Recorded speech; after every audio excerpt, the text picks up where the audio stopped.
Hi everyone, it's Catherine and Rachel again with more legal English questions to test your knowledge. Hi Rachel. Oh, Good morning. How are you today? morning. I'm not bad. How are you? Well, given that the world seems crazy, I've got my cup of tea and I've got my work here, so just trying to keep calm and carry on. Yeah. So today we are talking about the test of legal English skills, TOLES Higher Questions. Let me tell you very quickly, test of legal English skills are 3 legal English exams for lawyers. The easiest level is foundation, and Rachel did us a lovely presentation on that last week. And today we've moved on to the intermediate level, which we call TOLES Higher. How old are these exams, Rachel? Do you know when TOLES was set up? This is my quiz for you. Was it? I'm sure it was around when I was born, like around 2000. Oh my God, you've made me feel so old, but you're absolutely right. Yeah. I was one of the teachers that set up the test of legal English skills exams in 2026, so they're not a new thing. And we created them because a very important law firm asked us to create a legal English test for them to find the best young lawyers for their law firm. And so it's 26 years old, same age as you, Rachel. Yeah. Oh my goodness. Well, I am a grandma, so I shouldn't complain about feeling old. I just am. So we're going to show you some of the questions. But before we start, if you'd like to see a TOLES exam, an interactive one, where should they go, Rachel? They should find it on our website, toleslegal.com. TOLESlegal.com, and all 3 levels of difficulty are there. It's free and you can test yourself with the questions. And if you'd like a legal English certificate, you can do the test online and you can get all the material you need to study online. So without waiting further, can you smash TOLES Higher Questions? Let's go. Right, from section 1, choose the correct option from these 4 to complete the sentence. In contract law, an offer can come to an end and therefore not be capable of acceptance due to something of time. And your 4 choices are lapse, period, passage, term. And the correct answer? Lapse of time. It means too much time has passed since the offer was made, so it can no longer be accepted. Interesting thing about this legal English exam, Rachel, all of the questions in it are multiple choice. That makes it unique. The other 2 exams, foundation level and advanced level, you have to know some words and type them in. But this middle one, it's all multiple choice like this. I hope you got lapse correct. What's next, Rachel? Another one. Another one from section 1. My client's employer made her working life so difficult that she felt unable to continue, which means that she will be claiming something dismissal when we take this matter to the employment tribunal. So you're looking for a word to go with dismissal that means you leave your job because your life at your workplace is terrible and your employer is not helping you. The 4 choices are implied dismissal, constructive dismissal, inferred dismissal, or interpreted dismissal? And the correct answer, constructive dismissal. Are you feeling like I'm making your life so bad today, Rachel? You might have to leave? No, thank goodness, not today. Well, I've asked you questions about the war in Iran while we were chatting, about Melania Trump's very weird statement at the podium yesterday. I've asked you to help me with technology that I don't know how to work, which I always do to you. Do you think that's enough for constructive dismissal? No, I don't think so. No, you're okay. That's good. Next question. Oh, now, in section 3 of the exam, it's the same thing. You've got to choose the correct option. But there are quite a lot of them. And it's a little sort of fragment of the sentence that links it together. Let me show you what I mean. Here's the sentence. When setting up a public limited company, usually referred something a PLC. Now, PLC is public limited company. So we'll just stop there because you don't need the rest of the sentence. It's very long. When setting up a public limited company, usually referred something a PLC. Which one of these options fills that gap? For example, A is wrong. Referred of the PLC makes no sense. That's going to be the answer to a later question.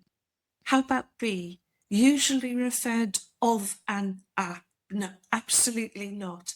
So you can eliminate quite a few of the options quite quickly. See if you can see the correct one. It's not A, it's not B. What is it, Rachel? A. Usually referred to as a PLC. That's the correct answer. So what you're going to get is, I think, 10 questions. Mm-hmm. And you've got 10 answers. So it's a case of linking the correct answer to each question. It's sometimes harder than it looks because it is intermediate level. It's higher and not foundation. But I think you can do it. Next one, Rachel. Also from section 3. So you've got the same options. Let's just read the first question. A PLC must be formed something least 2 directors. A PLC must be formed something least 2 directors. So again, if we look at A PLC must be formed of the least 2 directors. No. Let's try C. A PLC must be formed being at least 2 directors. No. Choose the correct one. And the answer is a PLC must be formed with at least 2 directors. So you can see now how this section works. Shall we look at the third gap, Rachel? Are we doing that one? Yes, I think so. Okay, yeah, this is the final one from section 3. A PLC must be formed with at least 2 directors. One something must be a natural person rather than a legal person. One something must be a natural person rather than a legal person. Let's try G. One, which is, must be, no, you know it's not that. That makes no sense. Choose the one you think is correct. Rachel? One of whom must be a natural person rather than a legal person. Quick legal English lesson. What's the difference between a natural person and a legal person? A legal person is a corporation, a company. A natural person is me and Rachel, an actual human being. So I am both a natural person, but because I'm a director of a company, I work with and for a legal person. Are you just a natural person, Rachel? Yes, I think I'm just a natural person. You are just a natural person. So we'd say a sole trader business is a natural person and a company is a legal person. And the answer is one of whom must be a natural person. Right, let's go. Section 4. Is it prepositions? Oh, I'm sorry, everyone. I'm sorry. The world is hard enough at the moment, Rachel, without you giving us prepositions. I think you all, our viewers, are quick upon Deeply, deeply sorry. You're the one who wrote the exams. it. I helped create it 1,000,000 years ago. I put prepositions in. I'm sorry. You're right. Choose the correct preposition to complete the sentence. You must respond to the court something the next 5 days. Otherwise, the claimant may obtain judgment in default. So the beginning, you must respond to the court something the next 5 days. From, within, among, or during. Which one's correct? Within. You must respond to the court within the next 5 days. Otherwise, the claimant may obtain judgment in default. What's judgment in default? It's when someone does not turn up in court on the day of a hearing in court and the judge says, the other person didn't arrive here today, you win. You win automatically because the other person did not show up. So judgment in default, that was a quick lesson. Within is the preposition. Next. Oh, another one. Okay. Here's the sentence.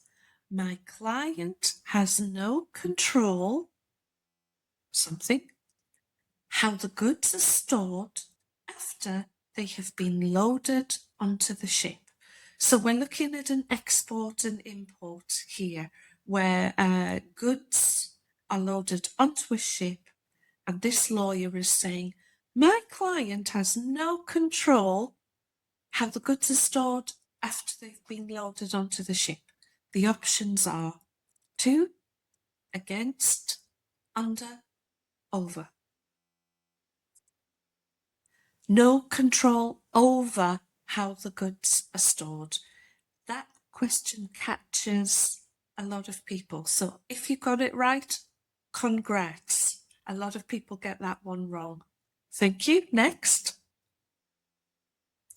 Oh, this is another little fragment like we've already seen, but the fragments are a bit longer.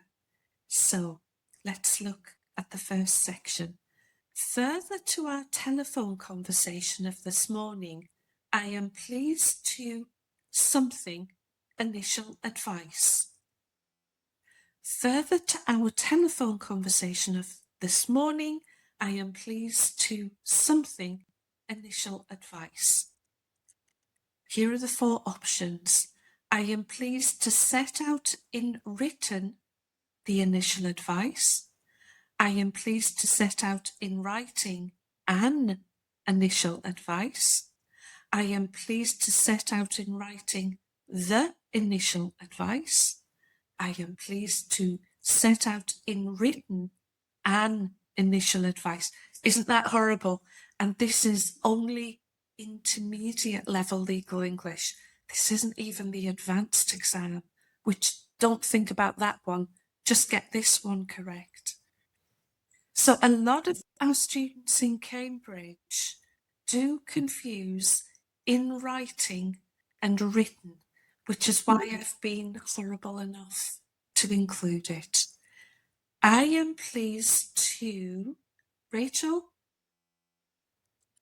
set out in writing the initial advice provided to you. Set out in writing the initial advice provided to you. If you don't know why that's the correct answer, get one of our books. You can get them, you can download them now, can't you, Rachel, as PDFs? So you don't have to pay to buy a book and have it shipped to your country and then pay the import price. You can go to the website, you can download a PDF of a book, and we do a lot of work like this in our books to help people just be more accurate in the way that your employer wants you to be. I have a horrible feeling, Rachel, the next one is number 2. Yes. It is. So it's the same sentence. Further to our conversation of this morning, I am pleased to set out in writing the initial advice provided to you concerning something Morpeth Plumbing Partnership. Now, this is about the end of a partnership. It's a lawyer helping the partners in a partnership bring the partnership to a close. So here are your options. Concerning the dissolution of the Morpeth Plumbing Partnership, concerning the dissolve of a Morpeth Plumbing Partnership, concerning the dissolve of the Morpeth Plumbing Partnership, or concerning the dissolution of a Morpeth Plumbing Partnership. Think about which one's correct. Do you need a verb or a noun? Do you need a definite article, the, or an indefinite article, a? Which one's correct? Concerning the dissolution of the Morpeth Plumbing Partnership. And this is why I said, if you're not sure why, you don't even need one of our books, actually. You can just get a book like Raymond Murphy. And I do recommend a book rather than a grammar course online.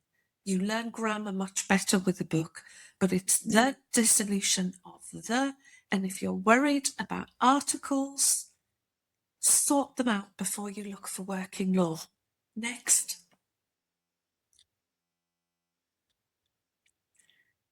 This is part of a contract. Yes. And again, you need to choose the correct option. So I'll just read you number 1. Seller shall not be liable or responsible to buyer, nor deemed to have defaulted or breached this contract, something, any failure to perform any term of this contract. So is it for any failure, of any failure, beyond any failure, in any failure, or from any failure? Rachel? 4, yes. I hope everyone got that. That one wasn't too hard. So are we looking at number 2? Mm-hmm. When and to the extent such failure is caused by or results something, acts or circumstances. So if you just look at the word results, is it results of, results beyond, results in, or results from? Choose one, and the answer is from. So yes, results from something. And we don't know what Melania's speech yesterday results from, but I think we'll find out quite soon. So really what I'm saying is this isn't really legal English. This is just English. You can put the preposition between the words next to it and you don't even need to understand some of the more complex legal vocabulary to get these questions right. results from for a failure. It's just English. Right, are we looking at number 3? Yes. So really, this is a force majeure situation. The seller is not liable if it fails to perform any term of the contract that results from acts or circumstances the seller cannot control. That's a force majeure, like a volcanic eruption or a war. And we know that a lot of the Gulf states who export oil at the time we're recording this have all declared force majeure. We can't deliver your oil because a war has happened that's beyond our control.